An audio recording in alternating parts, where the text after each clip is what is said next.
आप सभी को मेरा नमस्ते दोस्तों। इस वीडियो में हम ऑर्डर कॉपी संबंधित बातें करेंगे और जो उत्तराखंड में जो सिक्स्थ काउंसलिंग होनी है उससे संबंधित बातें करेंगे। लेकिन उससे पूर्व थोड़ा समझते हैं कि क्या हुआ।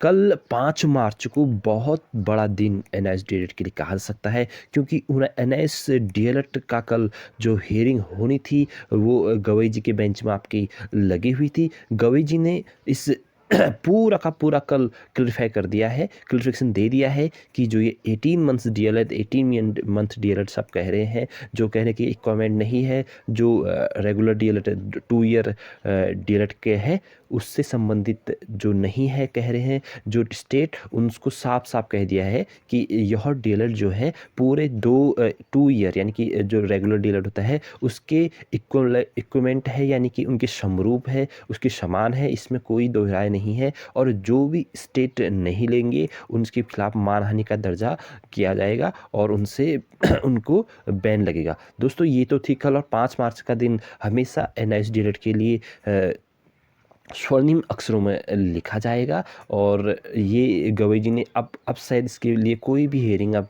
कभी भी नहीं होने देखने को मिलेगी, क्योंकि सारे पॉइंट्स क्लियर कर दिए हैं। और सबसे ज़्यादा विवाद था दोस्तों उत्तराखंड के स्टेट ने इस डीएलएड को लेकर किया था, क्योंकि जब 2020 21 22 में जब भर्ती आई थी तो यहाँ के जो एनआईएस डीएलएड कैंडिडेट थे उन्होंने फॉर्म फिल किया था, लेकिन उनको सरकार नहीं लिया। पहले एक नोटिफिकेशन में सरकार इनको लेती है, फिर दूसरे नोटिफिकेशन में इनको बाहर कर देती है। फिर जो यहाँ के कैंडिडेट होते हैं वो जाते हैं हाई कोर्ट में के डबल बेंच में से जीत जाते हैं, और फिर सरकार के खिलाफ चली जाती है सुप्रीम कोर्ट में। सुप्रीम कोर्ट के पहले ऑर्डर में यहाँ पर मतलब कि उनका डिसीजन तो सही था, लेकिन कहते कि उनको गलत तरीके से यहाँ पर दिखाया गया, सब जगह प्रसारित किया गया, तो बाहर कर दिया गया। फिर रिव्यू में फिर जीत गए। फिर इसके बाद फिर भी देखो कि सरकार कहते कितनी ढीठ होती है, उन्होंने फिर भी नहीं लिया उत्तराखंड गवर्नमेंट ने। और फिर यहाँ हाई कोर्ट में कुछ 7-8 हेयरिंग चली। जब यहाँ से भी इतनी जल्दी काम नहीं बना तो फिर से विश्वनाथ जी जो कि लीड कर रहे थे, अभी एनआईएस डीएलएड को कर रहे हैं, वो इसको ट्रांसफर पिटिशन में कहाँ ले गए, सुप्रीम कोर्ट में। और जहाँ सुप्रीम कोर्ट में फिर से ये गवई जी के बेंच में आखिरी में जाकर लग गया, और गवई जी ने स्पष्ट क्लियरली ये कह दिया है कि कि यह भर्ती जो है इसके यह भर्ती में इनको लिया जाए, यानी कि इनको लिया जाए। अब दोस्तों देखने वाली बात ये होगी, पहले तो हम ऑर्डर कॉपी से संबंधित बात करेंगे। ऑर्डर कॉपी दोस्तों, जैसे ये वाला ऑर्डर कॉपी रिव्यू पिटिशन का है, इसमें इसी प्रकार से आपको ऑर्डर कॉपी देखने को मिलेगी। इसमें लिखा है in supreme court of India inherent justifications, review petition number ये और सिविल अपील नंबर ये, Vishwanath and other petitioners list यहाँ पर दिया है।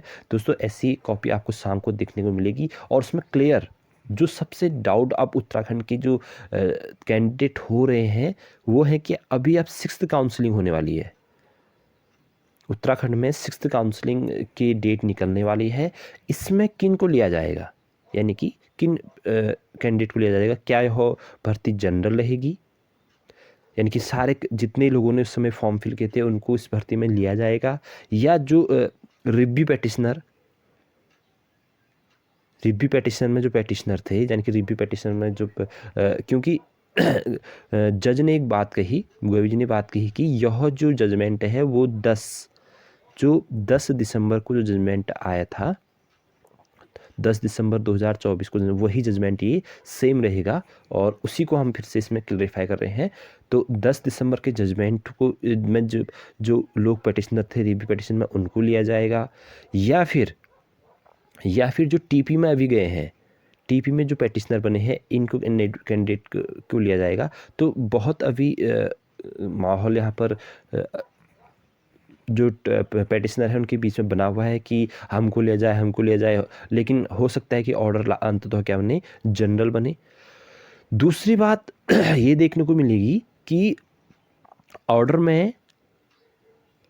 में कौन से शब्द का प्रयोग किया जाता है, कि इन जो पेटिशनर्स हैं या फिर जिन्होंने फॉर्म फिल किया है उनको काउंसलिंग में शामिल किया जाए या डायरेक्ट नियुक्ति दी जाए, 2 शब्द। दो शब्दों का बहुत बड़ा इंपॉर्टेंट रोल होगा ऑर्डर कॉपी में कि इनको काउंसलिंग में शामिल किया जाए या फिर इनको नियुक्ति दी जाए। और जहाँ तक लग रहा है उसमें यही होगा कि काउंसलिंग में शामिल किया जाए, क्योंकि डायरेक्ट नियुक्ति कैसे मिल पाएगी, क्योंकि अभी तो काउंसलिंग होनी है। तो अगर काउंसलिंग में शामिल होते हैं तो ये ज़रूरी नहीं है कि सभी लोगों का सिलेक्शन हो जाए। काउंसलिंग में ये होती है कि जो मेरिट पर जो लोग आते हैं उन्हीं विद्यार्थियों का होता है, वो पहले से आपको पता है। जो लोग मेरिट पर आएंगे उन विद्यार्थियों का होगा। और जो अभी चल रही है वो लगभग 70 के आसपास की, 70 से 75 6 के आसपास की यहाँ पर कहीं कहीं तो अभी 75 भी चल रही है, गुणांक चल रहा है।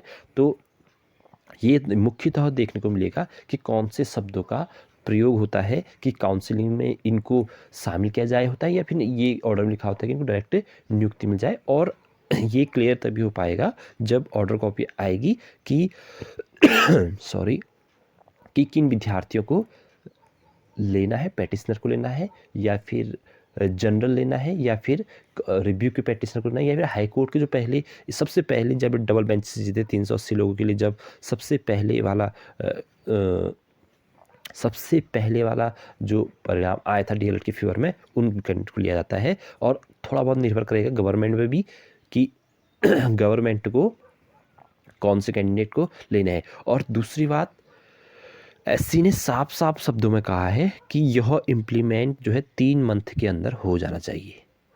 यानी कि 3 मंथ के अंदर इनको आप मतलब जो भी करना है शामिल करो, नियुक्ति नहीं नियुक्ति, जो 3 मंथ के अंतर्गत इनको भर्ती में मौका मिल जाना चाहिए। साफ साफ शब्दों में गवई जी ने कहा है। जब कहा कि जब अपोजिट वाले वकील ने कहा कि नहीं इतनी जल्दी नहीं हो पाएगा, तो उन्होंने कहा ठीक है, अगर ऐसा अगर ढीठपन फिर से दिखाओगे तो मैं इसे 15 दिन में कंप्लीट करूँगा, यहीं बुलाऊंगा आपकी सचिव को, शिक्षा सचिव को, और यहीं पर 15 दिन के अंदर इस काम को कराऊंगा। लेकिन फिर जाकर थोड़ा सा शांत हुई जो अपोजिट वाली वकील थी, मैडम थी। तो साफ साफ शब्दों में कह दिया है गवर्नमेंट ने कि 3 मंथ के अंदर इनको, एससी ने कह दिया कि 3 मंथ के अंदर इनको क्या किया जाए, भर्ती के लिए अवसर दिया जाए या फिर भर्ती को शामिल किया जाए। दोस्तों ये थी वीडियो। जैसे आज रात तक ऑर्डर कॉपी या कल तक ऑर्डर कॉपी आती है तो मैं आपको फिर से अपडेट करूंगा कि किसे मौका मिलने वाला है। फिलहाल वीडियो में बनी रहेगा। और चैनल पहली बार आएंगे तो प्लीज़ चैनल को लाइक शेयर सब्सक्राइब अवश्य करना। और दोस्तों नए अपडेट के बने रहिए। Thank you.